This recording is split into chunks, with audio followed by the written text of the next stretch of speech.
Voltamos ao vivo com o programa Hora do Povo, diretamente do Complexo Cristo Luz, aqui em Balneário Camboriú. E olha, você vai ver ainda hoje, no terceiro bloco, nas ocorrências policiais, que um usuário de drogas foi preso e ele só tinha, sabe quantos boletins de ocorrência registrados? Doutora, meu Deus do céu, só 20, né? Era inocente, quase não aprontou, né, para a justiça. Que coisa, hein? Você vai ver hoje aqui no nosso programa Hora do Povo. E também aquele remédio, né, emagrecedor que é super caro, né?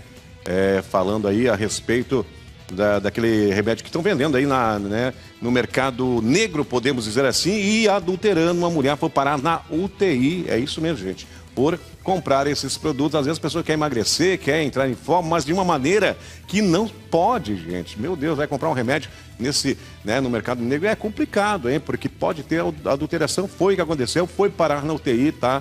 É uma situação bem delicada. Você acompanha isso no programa Hora do Povo ainda de hoje. Vamos aqui a mais uma pergunta sobre direito trabalhista. Bom dia, doutora. Trabalho há anos em um mercado, doutora. Os donos, né, conhecem a minha família e sempre tivemos uma amizade muito boa.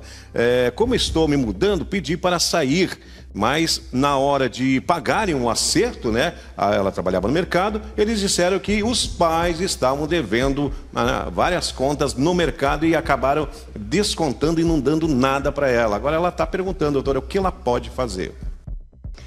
Primeiro a gente tem que verificar o seguinte: as verbas decorrentes ali da relação de trabalho, elas são uma coisa, e essa dívida que os pais têm, elas se encaixam em outra categoria. Existem as formas certas de se cobrar essa dívida que os pais têm. Primeiro que não são nem a mesma pessoa, né? Ali são os pais desse funcionário. Porém, também temos que nos atentar que, por mais que exista ali uma dívida na empresa, é possível, sim, se a dívida for do funcionário, descontar na rescisão. O que não pode acontecer é nunca o funcionário sair devendo para a empresa. O máximo que pode acontecer é zerar a rescisão. Mas, nesse caso, eu não entendo que seja devida ali essa dedução ali na rescisão, porque a dívida não era desse funcionário, era dos pais dele. Então, como não havia ali nenhum tipo de contrato, nem documento assinado de que essa pessoa se responsabilizava, se não havia esse documento de que ela se responsabilizava pela dívida, essa dívida tem que ser cobrada dos devedores, dos reais devedores, que no caso são os pais. Então, ela teria direito, sim, a receber essa rescisão aí do trabalho. Muito bem, doutora. Vamos lá então, porque tem perguntas do nosso telespectador, doutora Fernanda. Vamos aqui à participação nessa manhã de terça-feira. Na tela, André, obrigado pela sua companhia. Bom dia, doutora. Estou vendendo a minha pequena empresa. Tenho funcionários, o novo dono não quer ficar com eles e quer trazer os empregados dele. Eu tenho alguma obrigação de pagar a rescisão destes funcionários, doutora? Neste caso, se está vendo ali a venda da empresa, vai continuar no mesmo ramo, no mesmo local, vai ter uma continuidade no serviço, se chama sucessão empresarial. Então, o novo empresário vai pegar essa nova empresa, inclusive todas as obrigações dessa empresa, né? Mas, no caso, vai ter que se verificar, podem haver algumas condições específicas nesse contrato de venda sobre a obrigação trabalhista, porém, de forma geral, tanto ele, o antigo dono, quanto o novo dono, podem sim ser responsabilizados pelo pagamento dessas demissões, tá? Então, se chama responsabilidade solidária. A responsabilidade é de ambos.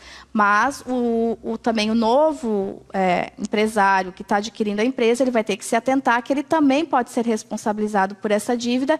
Então, no momento em que for feito ali a transferência dessa empresa, verificar se está tudo regularizado ou como será regularizada essa questão. Perfeito, doutora. Tem mais uma pergunta aqui, mais perguntas, né? Tem mais duas perguntas, inclusive, do nosso telespectador. Vamos aqui, então. Bom dia, doutora. Estou desde abril sem o meu FGTS depositado. Posso sair da empresa com todos os meus direitos, doutora? Essa é a pergunta do nosso telespectador, doutora. Poderia ser caso de rescisão indireta se houvesse aí uma continuidade nessa ausência de pagamento. Então, ali, abril, a gente tem que verificar que há 1 ou 2 meses no máximo de atraso no pagamento de FGTS. Nesse caso, se essa é a única infração que a empresa está cometendo, ainda não é caso de rescisão indireta.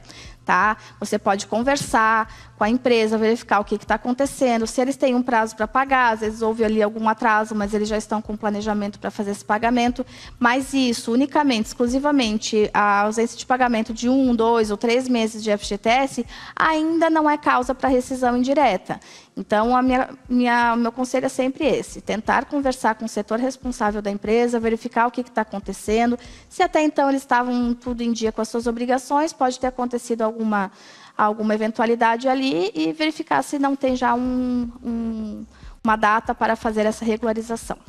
Doutora, vamos instruir um pouquinho os nossos telespectadores, nossos trabalhadores que estão nos acompanhando, principalmente na terça-feira, que é dia trabalhista, uma grande audiência nós temos, porque o pessoal gosta de ficar bem informado sobre o que acontece nesse meio trabalhista.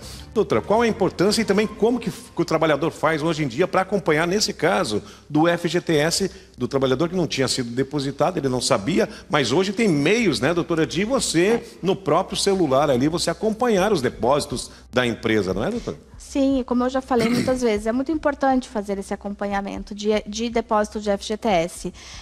Hoje tem o aplicativo do FGTS, que você pode baixar, ali vai ter todas as empresas que você já trabalhou, o que foi depositado, o que já foi sacado, vai ter toda a informação ali. Também é possível para quem tem conta na Caixa fazer esse acompanhamento pela própria conta da Caixa, tem ali no menu ali o FGTS para você fazer esse acompanhamento. Fazer esse acompanhamento é importante porque o FGTS ele é um direito do trabalhador, é uma obrigação do empresário também, né, do patrão de fazer esses pagamentos. Hoje nós temos diversas questões aí que podem ser utilizadas o FGTS para cobrir, por exemplo, até mesmo Minha Casa Minha Vida. O FGTS ele pode entrar como forma de pagamento, então não é somente quando há uma rescisão ou saque aniversário para você sacar. São vários direitos, se você ficar doente, se acontecer aí algum desastre natural, você também pode fazer o saque de uma parte do FGTS. Então, acompanhar isso é garantir que o seu direito está sendo resguardado e que você terá isso garantido para até mesmo uma compra de casa própria ou outras situações aí que a lei garante que pode ser utilizado o saldo de FGTS. Perfeito, ou seja, você, trabalhador, tem seus direitos preservados, né? Por lei, só que você tem que se atentar a essas condições aí também, né? Vamos aqui à última pergunta, doutora, desse quadro. Bom dia, doutora. Bom dia, Dilson. Trabalhei como diarista em uma casa. No começo, ia 2 dias por semana. Depois, passou para 3. Eles sempre me pagaram por diária, mas agora fiquei grávida e eles não querem mais que eu vá ao emprego. O que eu posso fazer, doutora? Que situação, né, doutora? Então, é delicado. E, infelizmente, comum, né? Quando uma funcionária fica grávida, muitas vezes ela é dispensada porque sabe que no futuro vai haver ali a licença maternidade e tudo mais, e muita gente quer escapar disso. O que acontece nesse caso específico? A diarista, qualquer funcionário que trabalha no âmbito residencial, domiciliar, o empregado doméstico, existe uma lei própria para os empregados domésticos. Essa lei garante que, se trabalhando até 2 dias na semana numa residência, por exemplo, você não precisa ter o registro, tá? A partir de 3 dias na semana, tem que haver um registro na carteira, tem que haver anotação de ponto, tem que ter todos os direitos resguardados. Então, a partir do momento que ela passou de 2 para 3 dias naquela casa, ela deveria ter sido registrada e, nesse caso, ela tem ainda a estabilidade pela gravidez dela, que vai se estender até 5 meses após o parto. Então, eu aconselharia buscar aí, um aconselhamento jurídico para buscar aí os seus direitos, porque esse é um momento delicado, é um momento que é mais difícil encontrar um trabalho. Então, para garantir aí que você vai ter essa estabilidade aí que a lei garante, eu aconselharia a buscar os seus direitos. Perfeito, doutora Fernanda Kratz, nossa advogada, 11h01. Doutora, vou lhe agradecendo a sua presença, a sua vinda hoje aqui para ampliar as informações para o nosso trabalhador, para o nosso telespectador. Obrigado. Eu que agradeço, sempre muito bom estar aqui.